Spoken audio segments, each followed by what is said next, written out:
ফল থেকে কোথায় পাবে ফল? তুমি কি কাজ করেছে বলো? অসুবিধা কোথায়?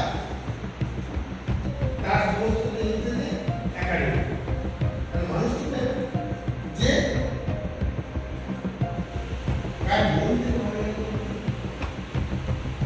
সে সেটা চালাতে চাইছে। আইন শুদ্ধ করবে 1,000 ছেলের কর্মসংস্থান হবে।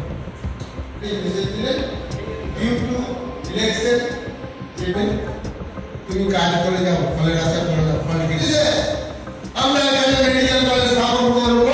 সত্যি খুব ভালো লাগছে যে ত্রিপুরার শান্তিনিকেতন মেডিকেল কলেজ একটা স্থাপন হতে চলেছে এবং ওনারা এখন যেটা বললো যে 2024-এর মধ্যেই সেই কলেজ শুরু করার ওনারা পুরো দমে চেষ্টা করছে এবং সত্যি খুব আনন্দ আমাদের রাজ্যবাসীর জন্য আরেকটা মেডিকেল কলেজ আমাদের রাজ্যে হতে চলেছে এবং ওনারা যেইভাবে কাজ করছে, যেইভাবে ইনফ্রাস্ট্রাকচার তৈরি করছে দেখে সত্যি খুব আমি খুশি এবং কারণ মেডিকেল একটা এরকম আমরা সবার জীবনে এবং যে যতটাই হয় ততটাই কম আমাদের জন্য, কিন্তু রাজ্যে যেভাবে এই মেডিকেলের দিকে সবাই নজর দিয়ে যেভাবে রাজ্য সরকারেরও এত সুন্দর একটা ওনাদের সাথে সম্পর্কে যেটা হতে চলেছে তার জন্য আমি সত্যি খুব খুশি এবং আমি কিছুদিন আগেই রাজ্যে এসেছি যখন এইটাই ইনভাইট পেলাম তো ভাবলাম না যেতেই হবে কারণ মেডিকেল কলেজ একটা শান্তিনিকেতন ত্রিপুরা শান্তিনিকেতন মেডিকেল কলেজ স্থাপন হতে চলছে এবং আমি ওনাদের সকল সদস্যদের অনেক অনেক শুভেচ্ছা যে এই কলেজ সুন্দরভাবে স্থাপিত হয়ে কাজ করুক, এগিয়ে যাক। মেডিকেল কলেজ করতেছে, কোনো ধরনের সমস্যা হয়নি। আমরা রাজ্য সরকারের সহায়তায় সাধারণ মানুষকে নিয়ে অলরেডি পরিকাঠামো গঠন করেছি। যেহেতু টিচার ইঞ্জিনিয়ার আমাদের এখানে রিক্রুট হয়ে গেছে এবং আমরা মানুষজনের পরিষেবা দেওয়ার জায়গায় পরিকাঠামো তৈরি করেছি, খুব তাড়াতাড়ির মধ্যে আমরা ওপিডি চালু করে দেব। জাস্ট টেকনিক্যাল যে জিনিসগুলো আছে সরকারি অনুমোদন আশা করছি খুব তাড়াতাড়ির মধ্যে হয়ে যাবে ওপিডি এবং 120 বেডের হসপিটাল আমরা পরিকাঠামো কমপ্লিট করেছি। আইনের কিছু দিক আছে, প্রসেস খুব সুন্দরভাবে চলছে রাজ্য সরকারের সাহায্যে। আশা করছি 1 মাসের মধ্যে আমরা 120 বেডের হসপিটাল চালু করে দেবো। ত্রিপুরার জনগণকে কী রকম সুবিধা দেবেন? ওটিপিতে দেখানোর জন্য কোনো চার্জ লাগবে কি?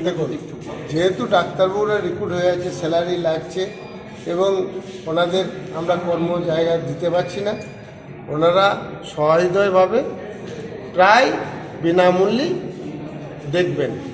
এখন তো ওনাদের আর কোনো ইনস্টিটিউটের কাজ থাকছে না, তাই ওনারাও ইন্টারেস্টেড যে ওপিডি। আমি আশা রাখছি প্রথম দিন থেকেই 200-500 লোকজন এই পরিষেবা পাবেন। এরপরে হসপিটাল 120 বেড, এটা আমরা পরিষেবাটা শুরু করে দিতে পারবো 1-1.5 মাসের মধ্যে।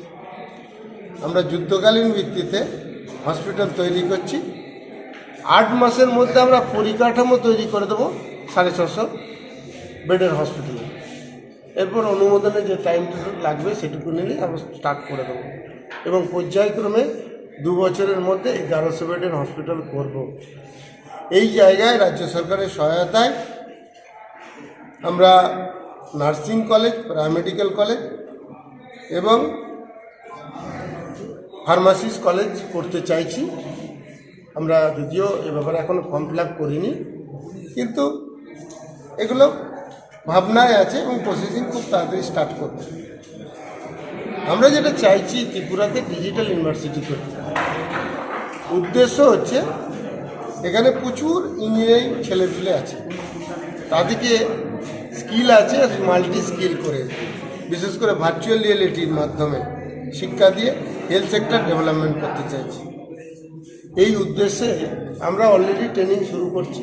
আপনাদের মাধ্যমে প্রচুর মানুষজন এই খবর পেয়েছেন এবং তারা ট্রেনিং নিতে আসছেন।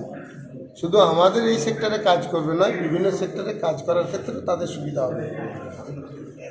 আমি আশা করছি ত্রিপুরার সমস্ত মানুষের সহায়তায় এই কাজগুলো আমরা 2027-এর মধ্যে কমপ্লিট করে দিতে পারব। এই যে ম্যান পাওয়ারকে ফিরিয়ে আনার কথা বলছি, স্কিল ম্যান পাওয়ার, আমার উপলব্ধিতে মনে হয়েছে তাদের ফ্যামিলি হয়েছে, তাদের ছেলেপিলে আছে, তারা যে পরিবেশটা ওখানে পেয়েছে এখানে ফিরে আসতে চাইছে না। তাই আরও কিছু সংস্থাকে নিয়ে আমরা খুব তাড়াতাড়ির মধ্যে রাজ্য সরকারের সঙ্গে কথা বলে স্থান নির্বাচন করে ত্রিপুরা নলেজ সিটি তৈরি করতে চাইছি। আপনারা দেখেছেন গঙ্গারাম হসপিটালের চেয়ারম্যান সাহেব এসেছিলেন, বাতাস সাহেব এসেছিলেন, তিনি হচ্ছেন নেপালের মণিপাল যে হসপিটাল তার চেয়ারম্যান।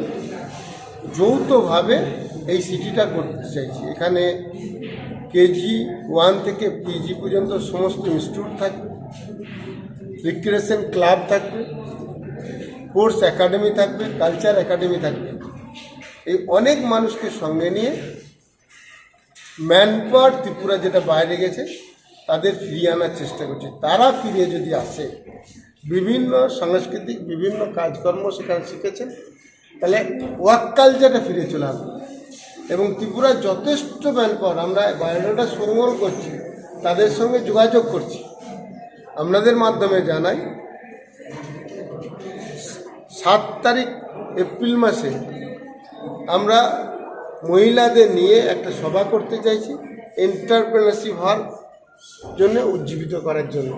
সেই কারণে আমরা অল ইন্ডিয়া বেসিস যেনারা সাকসেস এই বিষয়ে তেনাদের স্পিকার হিসেবে এখানে আনতে চাইছি। আশা করছি ভারতবর্ষ থেকে এরকম অন্তত 10 জন মহিলা আসবেন যেনারা এন্টারপ্রেনারশিপ হিসেবে সাকসেস, এবং তাদের জীবনী বলবে, মোটিভেটেড হবে যে আমরাও এন্টারপ্রেনার হতে পারি।